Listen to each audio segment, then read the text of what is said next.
Good morning. I hope you all are doing well. We're going to continue talking about molecular orbital theory today. And up here on the chalkboard, I have the complete version of what is mostly shown on the screen. And this is a molecular orbital diagram for dinitrogen. So N2 is one of the MO diagrams you might see. Now nitrogen from Chem 221 was a 1s2, 2s2, 2p3. And in a molecular orbital diagram, the far left and the far right are the atoms. So in this picture, it's the brown orbitals, all right? The picture right here doesn't show the 1s, which I have shown over here, and I'll talk about why that's okay in a little bit. But when you make the molecular orbitals, the middle part of my chalk, or the blue orbitals right here, those molecular orbitals come around from this. Oh, I just realized this was diboron. Sorry, that was dinitrogen. I'll show you N2 in a little bit. Anyway, the orbitals, molecular orbitals that come together, number of atomic orbitals equal the molecular orbital number. One of the orbitals is lower energy, which is called a bonding molecular orbital, and the other one is called an anti-bonding molecular orbital. It's a higher energy one. So the more bonding electrons you have, the more it stabilizes the molecule. And the more anti-bonding, the star ones you have, the more it destabilizes the molecule. So this is actually diboron. I apologize, I should have looked at my own notes closer, sorry. Boron is a 1s2, 2s2, 2p1. So right now with boron, you have one electron on the left and one electron on the right, and that's why they show those two electrons right there. Dinitrogen, which is what I thought it was, and I should have paid more attention, 1s2, 2s2, 2p3. So there's extra electrons in dinitrogen. So those three electrons here, and the other three electrons right here will go in this part right there. Notice how the 1s and the 2s are filled here, and for diboron they would be filled too. Like boron is a 1s2, 2s2, 2p1. So the reason in this diagram they haven't shown the 1s is because you have just as many bonding as anti-bonding. Those 1s electrons sitting in the core not doing anything. And really that's what's happening in the 2s2. You have just as many bonding as anti-bonding, so they cancel out. So usually in an MO diagram, we look for the top part, the last part that's listed. That's like where the action is. So for boron up here, we end up with 2 net bonding electrons and no corresponding anti-bonding electrons. 1/2 parentheses 2 minus 0 is where the bond order of 1 came from. In dinitrogen over here, we end up with 6 bonding electrons and no anti-bonding electrons. 1/2 parentheses 6 minus 0. This has a bond order of 3. And anytime you have a bond order greater than 0, you're going to have a molecule which exists. Boron has individual electrons, which we'll talk about in a little bit. Nitrogen, every up electron has a down electron. So that's another kind of thing. Now also on Friday before we left, we looked at the other kind of diagram. And this other kind of diagram is if you have oxygen, fluorine, or neon. And it's identical to the one on the chalkboard with this exception right in here. In this one, the sigma, this is sigma 2p, is lower than the pi's. And if you look at my sloppy diagram here, or on the better diagram on the previous slide, the pi's are lower and the sigma is higher. So if you have O2, F2, Ne2, OF minus, things like that, you want to use the 1, 2, 2, 1 diagram. If you have N2, B2, Cn, these kind of things, then you want to use this diagram, which is a 2, 1, 2, 1 kind of configuration. We'll look at this more in lab. As a reminder for those of you that have lab today or tomorrow, the quiz does not have molecular orbital theory on it, but the quiz number 3 next week will have an MO question on it. Questions so far? Okay, so let's look at how we can use these things then to do some stuff. So this is an example of dioxygen, 2 oxygen atoms coming together. Again, notice how it's sigma, pi, pi star, sigma star. This one over here on the chalkboard, pi, sigma, pi star, sigma star. So it's reversed because we have O, F, and Ne, and this one over here is only for N2, B2, and C2. But like before, focus on the last part. That's where the bonding is going to happen. 6 bonding, 2 anti-bonding. So 1/2 parentheses, 6 minus 2, bond order of 2 for dioxygen. Here is another use of MO, which is much, much, much easier to do and much more accurate, in my opinion, than Lewis structures. In O2, we have electrons by themselves. And if you have an electron by itself, that's what makes the molecule paramagnetic. And at the beginning of this section, I showed a picture of liquid oxygen being poured through a magnet, and it was kind of sticking between the heads. Oxygen is paramagnetic. If you draw a Lewis structure, it doesn't really look like it's paramagnetic. So if you have unpaired electrons, like oxygen, yeah, you're going to have a paramagnetic system. On the other hand, nitrogen, which is right here in better detail than I've drawn, every up electron has a down electron. And if every up electron has a down electron, then you would have a diamagnetic system. And liquid nitrogen, when it was poured through that magnet, just poured right on through like water. So magnetism is a big part and stuff when it comes to these. Now, it's easy to do ions of these things too. So as an example of this, let's say that I asked you if N2 plus was paramagnetic or diamagnetic. If something has a positive charge, does that mean we take away electrons or add electrons? Take away. Take away. You would take an electron away from what's called the highest occupied molecular orbital, the HOMO in this case. It would take away one of the sigma 2p electrons. That leaves the other electron there, and that other electron wouldn't have a partner anymore. This thing is going to be paramagnetic. It's going to be attracted to magnetic fields. Nitrogen itself is diamagnetic, but the positive one ion then would be paramagnetic. What do you think would happen in terms of magnetism if we had N2 minus? We would add an electron. Add an electron, good. Would it be paramagnetic or diamagnetic? Paramagnetic. Paramagnetic. If you had N2 minus, you would start with the neutral form, add an electron to the lowest unoccupied molecular orbital, the LUMO, but as Dimitri said, absolutely, you'd have an unpaired electron, paramagnetic. Okay. You can use a shorthand notation if you want to. Writing a diagram like this, first of all, takes a lot of time, and as you can tell from my art skills, sometimes they look pretty sloppy, and I am a very bad artist, I'll just let you know. So there is this, what they call shorthand notation, and that's a way to represent a molecular orbital diagram in something you could do in Microsoft Word, basically.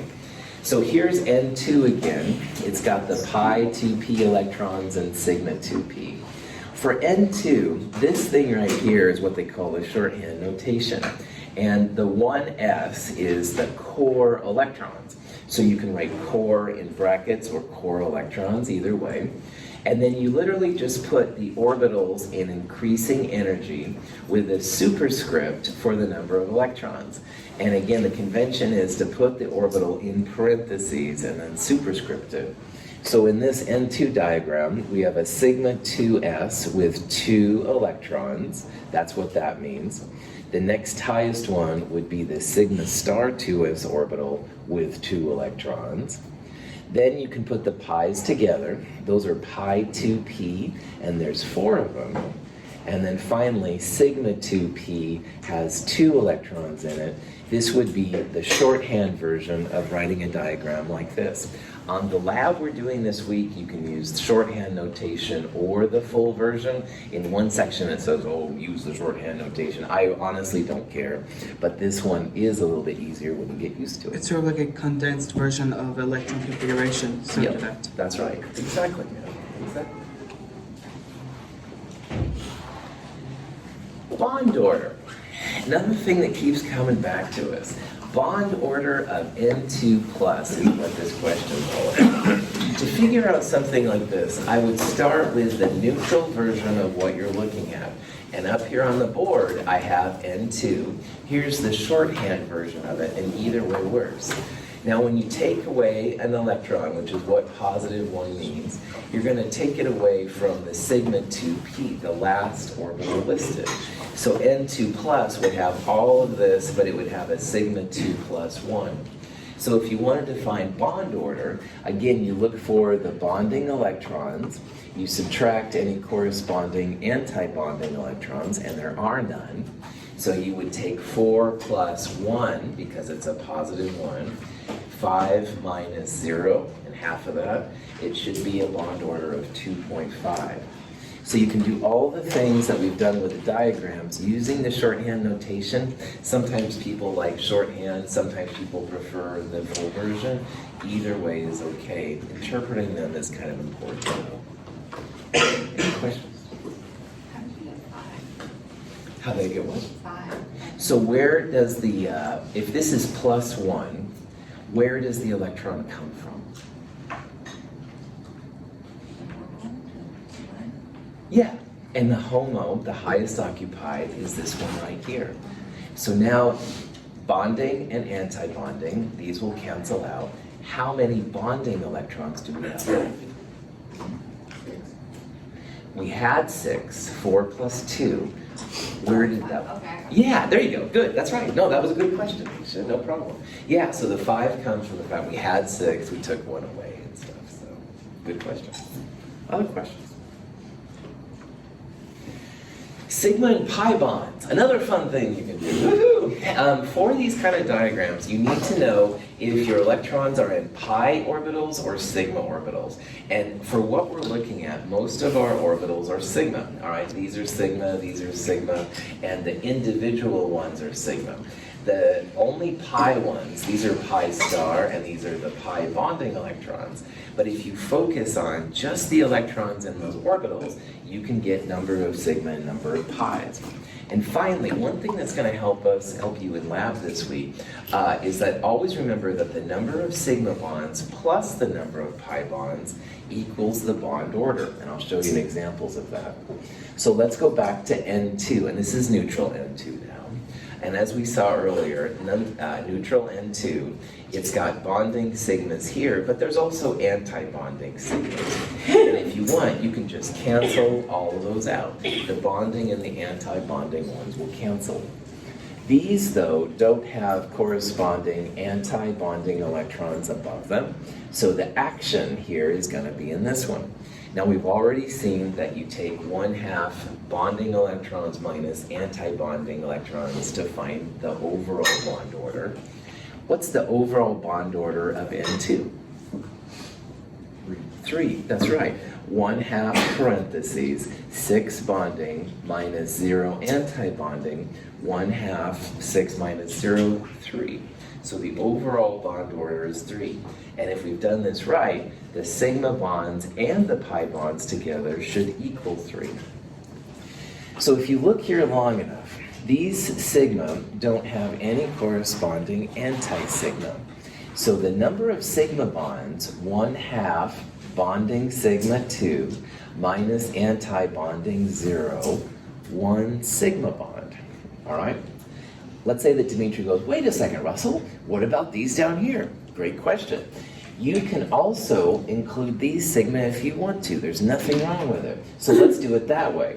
If you include these, 2 plus 2, 4 bonding sigmas, and 0 plus 2, 2 anti-bonding sigmas. So 1/2 parentheses, 4 minus 2, still gonna get 1. Brian says, wait a second, what about these? Oh, good question. 1/2, 2, 4, 6 bonding, minus 0, 2, 2, 4 anti-bonding, still gonna get 1. So that's why really, if these things are filled, you can ignore them, all right? Just makes your life easier. Now, pi's, 4 bonding pi's, no anti-bonding pi's, 1/2 parentheses, 4 minus 0 is 2. So you've got 1 sigma bond. If you use all the electrons, 2 plus 2 minus 2, or you could just use the top, 1 sigma bond. Pi bonds, 4 minus 0, 1/2 of that is 2. And again, check yourself, man, because the overall bond order should be sigma plus pi.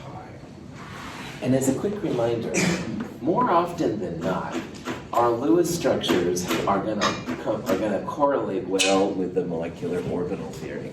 So nitrogen, the molecule, has a triple bond when you do the Lewis structure. And in a Lewis structure, the first line you draw is always a sigma bond. And if you draw other lines, and you should draw 2 more for a total of 3, the other 2 are pi.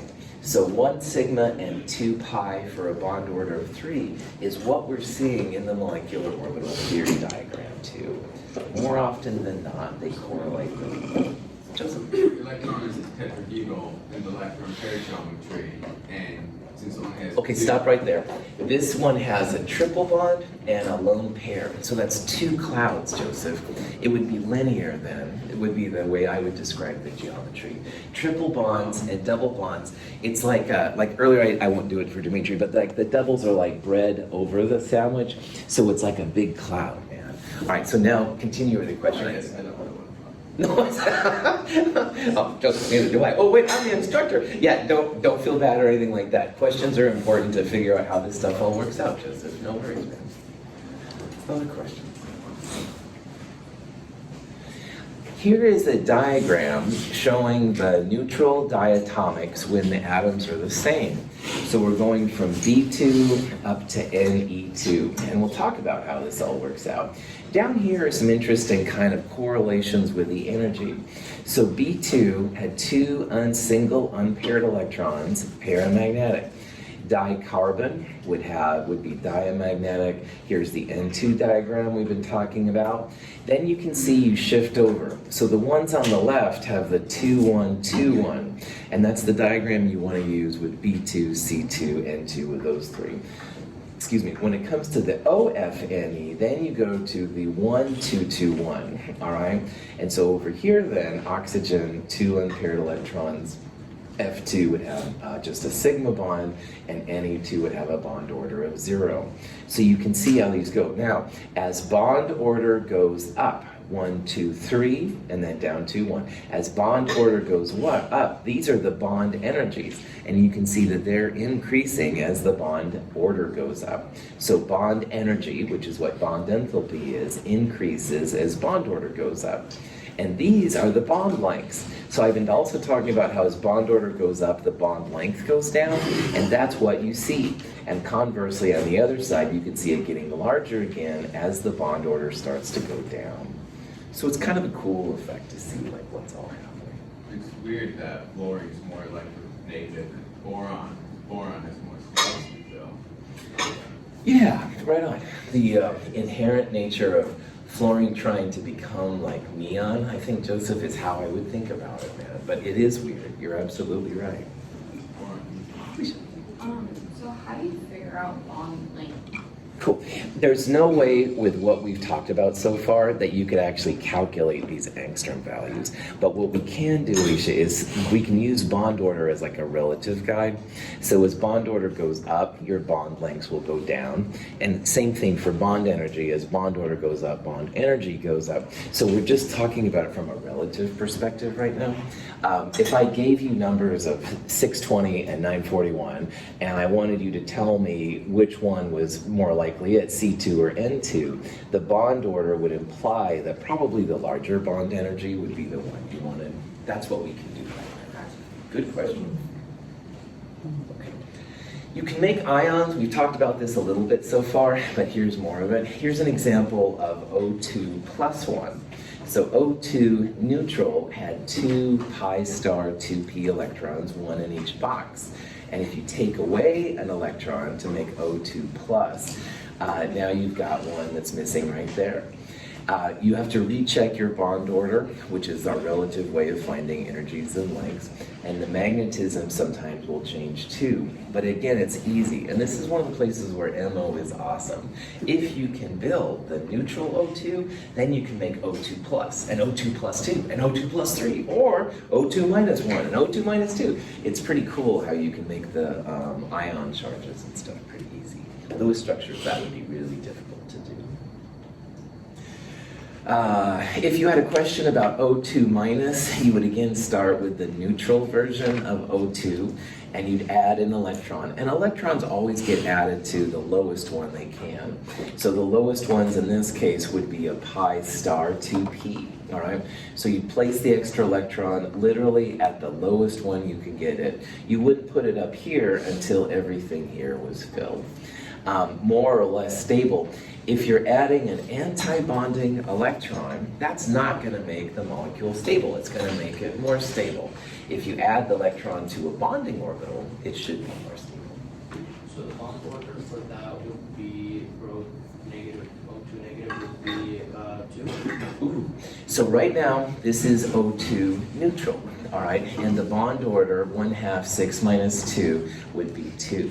With O2 minus 1, though, you're going to have to add one more electron, all right? So if you add one more electron, then same idea, 1/2 parentheses 6 minus now 3, bond order 1.5. Yep, good.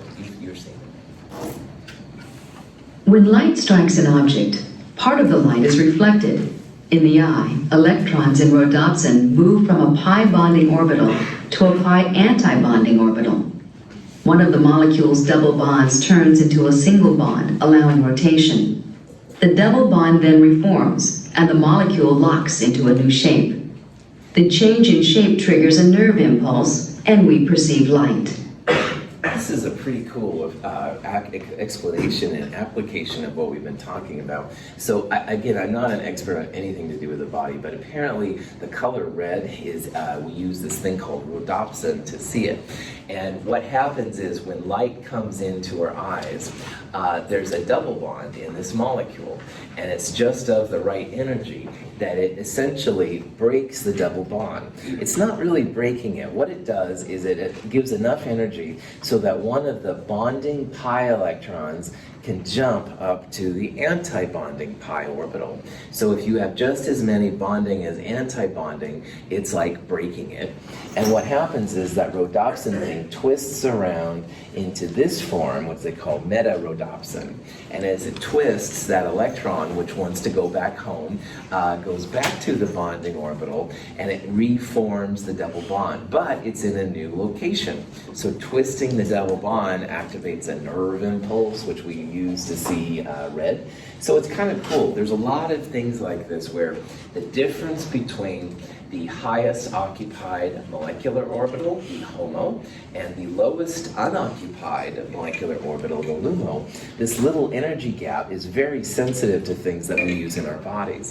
And apparently there's lots of things like that running around, which is kind of cool. So, anyway, lots of applications. This is another thing with photochemistry. Photochemistry is the chemistry of light, all right? And light allows us to do a lot of things, which is pretty cool. As a lithium crystal forms, the electrons and orbitals of individual atoms interact to form molecular orbitals. As more and more atoms join the crystal, the orbitals become so numerous that there are too many to account for with standard box notation. Instead, we describe a band of molecular orbitals, which is spread or delocalized over all the atoms of the metal. Most of the time in this class and the other 200 classes, we talk mostly about covalent and ionic bonds, as you know. Metallic bonding is actually a third kind of a bonding which only applies to pure metals. So if you had just copper, or if you had just lithium, or something like that. And in a nutshell, what happens is when you have a whole bunch of atoms, you end up with a whole bunch of bonding molecular orbitals and anti-bonding molecular orbitals. But because they're all the same atom, electrons, they're essentially all the same energy. And so you end up with what they call bands of bonding and bands of anti-bonding.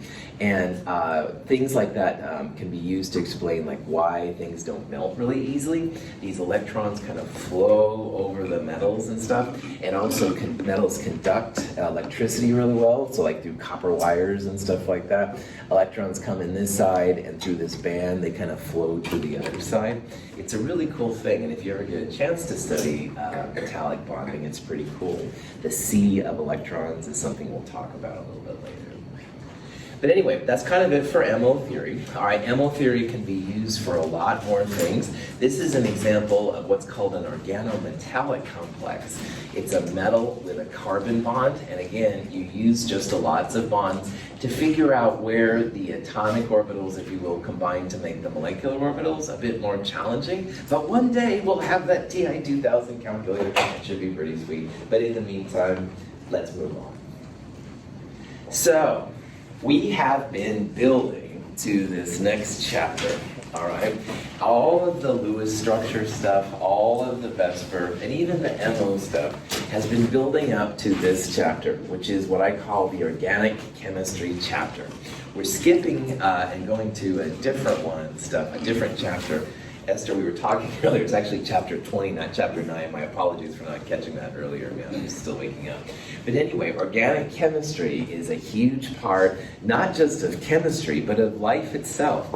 And we need to talk about a little bit about all the things that a carbon can do. Carbon is the main stage player here. All right, carbon is going to be the big thing. It does all kinds of interesting structures, and arguably more cool structures than any of the other metals. So let's talk about here what organic chemistry is. But before I get into this chapter, I want to tell you a personal story from my own sordid history. When I left the equivalent of Chem 223 and went into organic chemistry, I was feeling pretty steadily, pretty confident. Yeah, Chem 223, did it, rocked it, all right? Went into organic chemistry, snowed over. I had no idea what hit me.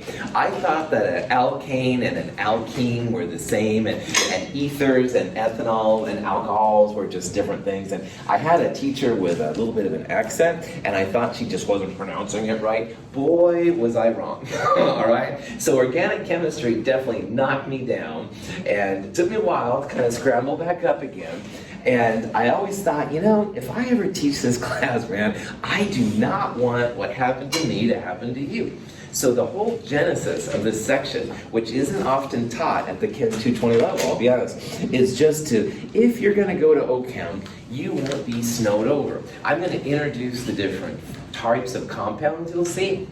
We'll talk about how you can build some of the names and stuff. We'll look at a few examples. There's no way that we're going to go over the full year of organic chemistry here, all right? In one chapter, arguably 1 week, where there's no way, this is a huge section. But I want to give you an introduction to it, all right? So that you'll know the difference between like ketones and aldehydes, or the different oxygen-containing classes. And when you see the names and the numbers and stuff like that, you'll be able to pull them apart and see what's happening. In this class right now, how many of you think you might take organic chemistry one day? Oh wow, quite a few of you. All right, cool. So for those of you that are going to take it, this will be totally for you. But if you're not going to take OChem, don't say, screw you, Russell, I'm out of here. Because if you start looking, and this is what I do for fun, I'll be honest with you, if you start looking at the back of foods and hairsprays and paints and stuff like that, you're going to see a lot of the compounds we're going to talk about listed in there. A lot of the things that we use in our day-to-day life actually come from organic chemistry. So even you will have some use. It's not just for silliness. And finally, if you do take organic chemistry one day and you see something in that class that you're like, man, Russell should have talked about it, man, you email me and let me know. Because students have done this before, and I'll talk about some of the places where I've changed the stuff we talk about. So for all of these reasons, get ready. OChem is kind of a trip, but we're going to kind of look through it, start to dig through it, so you won't be overwhelmed like I was when I took organic chemistry. Now, organic chemistry is basically around carbon. It's arguably carbon with hydrogen, oxygen, nitrogen, and a couple of other elements. But there's about 20 million give or take compounds known, and by far the vast majority of them are organic chemistry based, all right? Organic chemistry is huge, it's the biggest area. Now my background is more inorganic, the metals and stuff, so I've always liked those a lot, but organic chemistry is the biggest one. If you look at these different things on this slide right here, you can see some of the different varieties that carbon can get into, all right? This one is one you might use when you barbecue. This one is called propellerane. It looks kind of like a propeller. I don't even remember what this is. I got it from some picture. I don't remember it. This one right here we're going to talk about a lot too. This is benzene. And benzene has some kind of wild properties to it. Now, this type of structure is something we're going to look at a lot. And in problem set 1, I talked about how every vertice is a carbon atom. All right? So right there where my pointer was, this is a carbon. There's a double bond here, a single bond there. That's 1, 2, 3 bonds. How many bonds does carbon always have to have? Yeah, 4, good. So what that means is there's an invisible hydrogen right there. And because carbon and hydrogen are so prevalent in this section, you're going to see it. This is benzene in one way. Carbons at every vertice, possibly invisible hydrogens right there. This is something special. We'll talk about that in a little bit. That's a special form of resonance, and resonance in benzene is really cool. So you're going to see these things listed in lots of different ways. You can write them out in any way you feel comfortable, but I also want you to see the variety so that you'll start to know what's going on. When it comes to OChem, you can kind of split it into 2 sections in my world as a non-organic chemist. You can split it into nomenclature, naming the compounds, being able to know if this is an alcohol or an ether or an aldehyde or carboxylic acid. Nomenclature is what we're going to focus on hardcore in this section, all right? We're going to do an overview of lots of different types of naming. But the bigger section is really reactivity. What do you do when you have the compound? How do you make the compounds in the first place? And reactivity is where most of organic chemistry is focused on, all right? How to make it, what to do with it once you have it.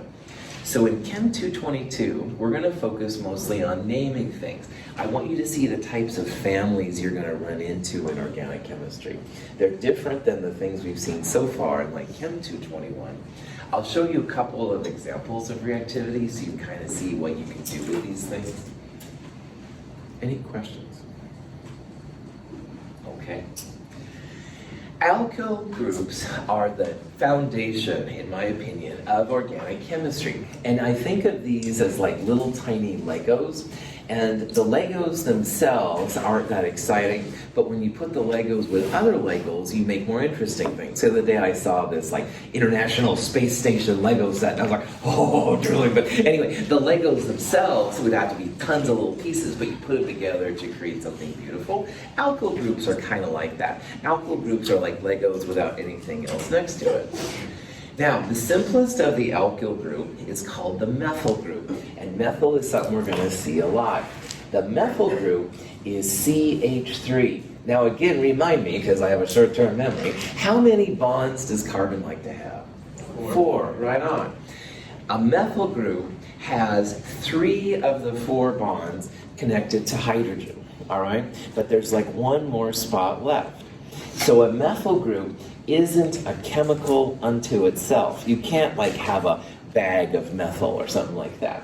Methyl is part of a building group that you can use. So if you have a methyl carbon, that means that you have 3 hydrogens in the 4 spots available, and there's something else that you can connect that methyl group to. If you take off or if you want, you can put on that one spot on carbon, you can put another carbon atom. And an ethyl group is a CH3, carbon on the end. This carbon is connected to this carbon, so this one now has 4 spots, all right, taken up, 3 to hydrogen, 1 to carbon. But this carbon has 2 hydrogens, a connection to this carbon, and it has a spot right there. So the ethyl group is also not a compound unto itself. It's a building block, all right? It's got a slot right here. It could put something on it. It could put a hydrogen. It could put a halogen, whatever. So methyl and ethyl are just groups. They're groups that you add to other things. Methyl and ethyl have tetrahedral sp3 carbons, all right? And again, sp3 tetrahedral just means 4 spots available, but these guys have one position on the end that you can add them to. Propyl would be adding one more sp3 group to it. So again, there was like a slot right here. You're putting another CH2 next to it. So now this carbon has 4 bonds, this one has 4 bonds, but this one has a bond to this carbon and 2 hydrogens and 1 spot left right here. Butyl would be one more carbon on top of that. So you can see methyl, ethyl, propyl, butyl. There's also pentyl, which would be one more CH2, hexyl, which is 6, another CH2, heptyl is 7, and octyl is 8, etc. Sometimes in this class, in this section, you're going to see a big R. And the big R in this section is just some random alkyl group. It could be a methyl, it could be a propyl, but it's some kind of alkyl group. By the way, R is going to be used for a whole bunch of things in this class, and this is capital R. This is the first one we're seeing it. This R, the alkyl group, is really only for this section. We'll see what that means more about later. Alkyl groups, again, are not compounds unto themselves. They're something to add to something else. So you could add an alkyl group to a halogen. You could add an alkyl group to a hydrogen. That would make a compound, but these are not compounds unto themselves. They're just building blocks. And down here at the bottom, I have a handout in the companion that might be really helpful in this section. It's the Organic Chemistry Nomenclature Guide. It's right after the Geometry and Polarity Guide in your companion. And this guide, which goes on for a couple of pages, lists a whole bunch of the alkyl groups again, so you can kind of see what's happening. It might be a cool thing to refer back to once in a while when we're going through this section. Questions here? The simplest organic chemistry family is what they call an alkane. And an alkane is an alkyl group R with a hydrogen on that missing spot. So for example, we saw earlier that methyl CH3 is one of the alkyl groups, but because carbon likes to have 4 bonds, it's missing something. If you plug that 4th position with just a hydrogen, it becomes an alkane. So an alkane is an alkyl group with a hydrogen on it. All the alkyl groups in alkanes are sp3 hybridized, which means tetrahedral single bonds. There's actually a formula that you can use to determine the formula for an alkane. For every n carbons, you have 2n plus 2 hydrogens. So in methane's group section, you have 1 carbon, so N is 1, 2 times 1 plus 2, 4 hydrogens. And all alkanes follow this formula. So methane, just good old tetrahedral, sp3 carbon, and again that alkyl group just has a hydrogen on the end of it, making an alkane. Yeah? Sorry, could you repeat that for every N? Oh yeah, totally. So like for methane, Esther, we have 1 carbon atom, so N would be 1, okay? And the number of hydrogens then, if N is 1, it's 2N plus 2 hydrogens, all right? So 2 times 1 plus 2, methane would have 4 hydrogens to it. And all alkanes follow this formula. I'll show you more of this in a second. Most of natural gas, all right, which is like Bunsen burner gas, most of this is methane. Methane, oh wow, that's really tight. Anyway, or else I'm weak, who knows. But anyway, most of the natural gas is actually just methane and stuff. Fracking, if you've heard about it in the news, fracking is basically a way to get methane out of the ground, for better or worse. We won't go there.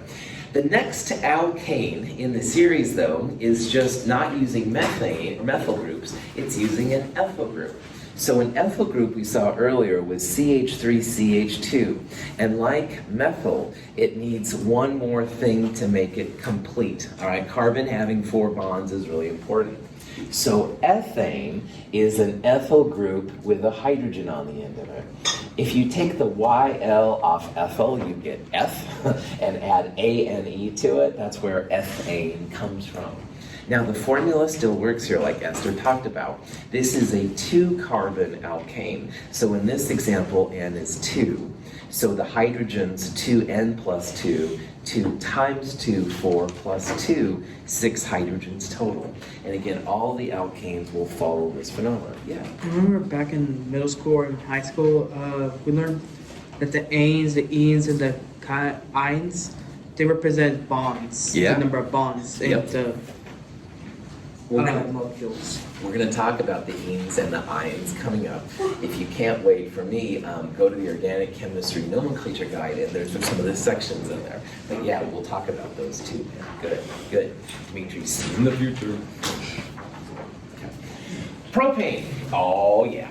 Propane is used a lot of times for barbecues and stuff like that. That's why earlier I showed the molecule and said, oh, maybe use it for barbecue. But anyway, I digress. Propane is a propyl group with a hydrogen as well. So methane came from methyl, ethane comes from ethyl, propane comes from propyl, and all of them just have a hydrogen connected to it. This is propane.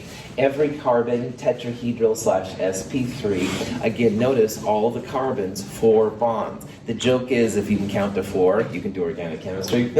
I'll let you go there. But anyway, propane is just another extension. And again, with 3 carbons, 3 times 2 plus 2, there's going to be 8 hydrogens total. All right?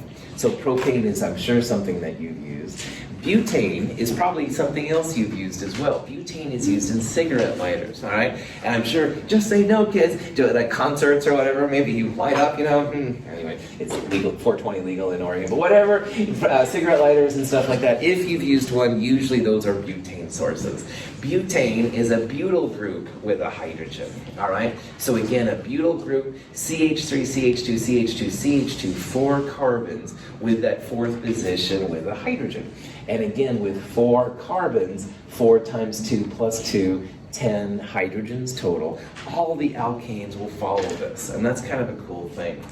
Sometimes alkanes are called saturated hydrocarbons. If you hear the term saturated, it means that every carbon position has either a hydrogen or a single bond to another carbon. Unsaturated, we're going to see, is like when you have double bonds. So saturated fats don't have any double bonds. All the carbons are sp3 tetrahedral, stuff like that. Yeah. So in the, where it says butyl group plus H, Uh-huh. and then below that there's a minus H, is that just saying that there's another H attached to it? That's right, exactly. Butyl, Isabel, is this thing right here.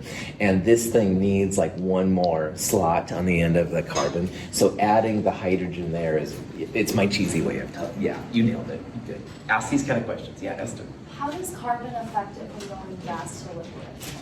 Oh, so this is something we'll see in an upcoming section, but going from gas to liquid is when you have to start thinking about the boiling points.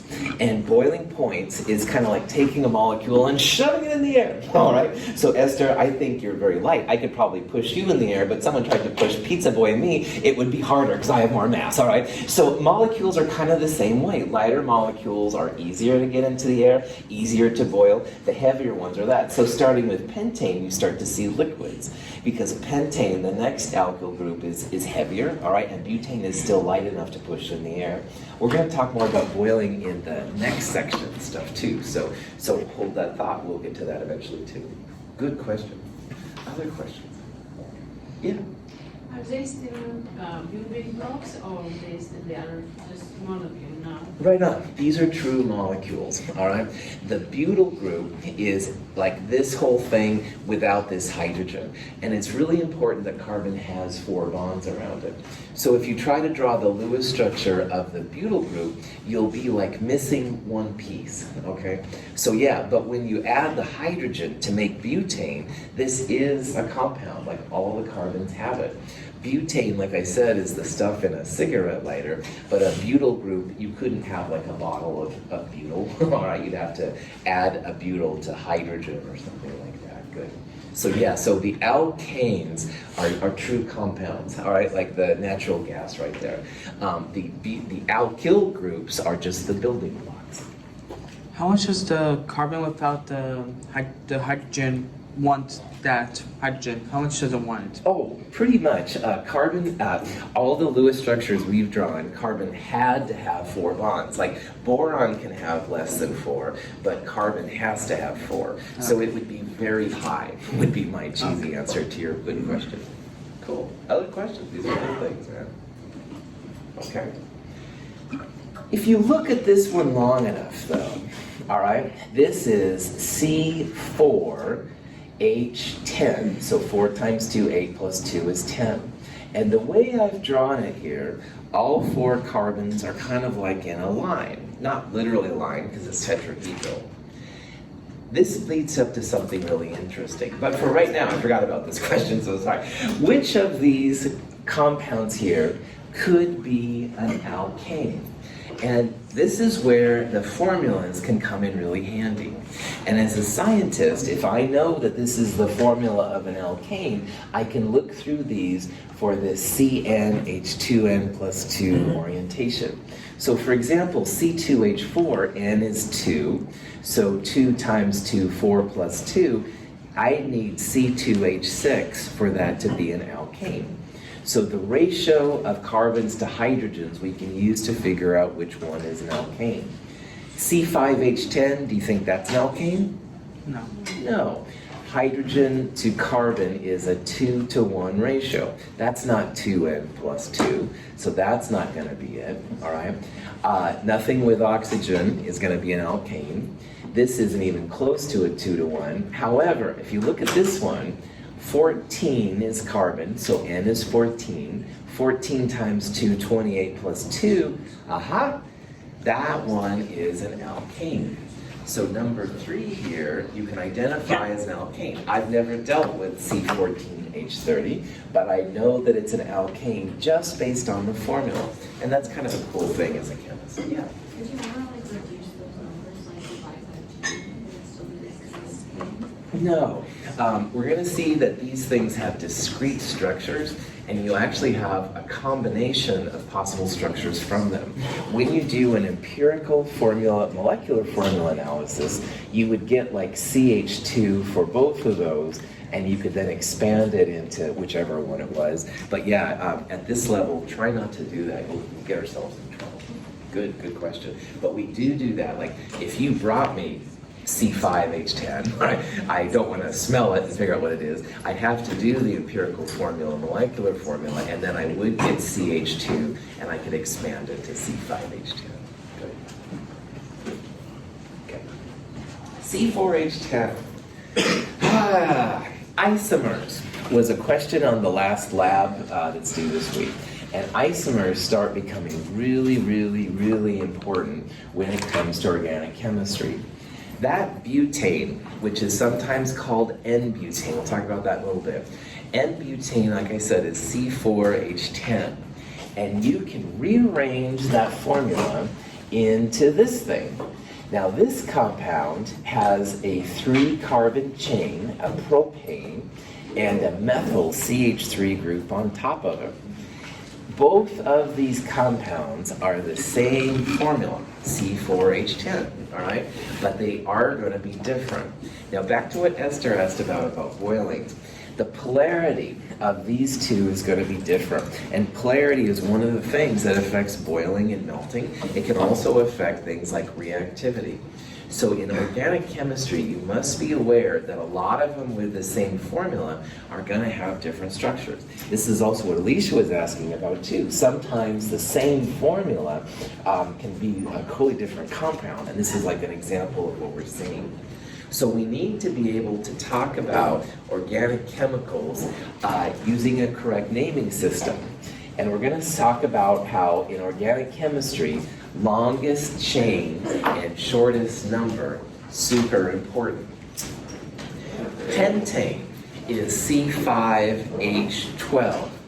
And what I would do initially is draw what I call the straight chain version of pentane. 1, 2, 3, 4, 5 carbons. And again, all of these carbons are tetrahedral / sp3, so they're totally surrounded by hydrogens.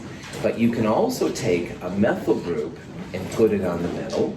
This is a butane with a methyl group. We'll see it's 2-methylbutane.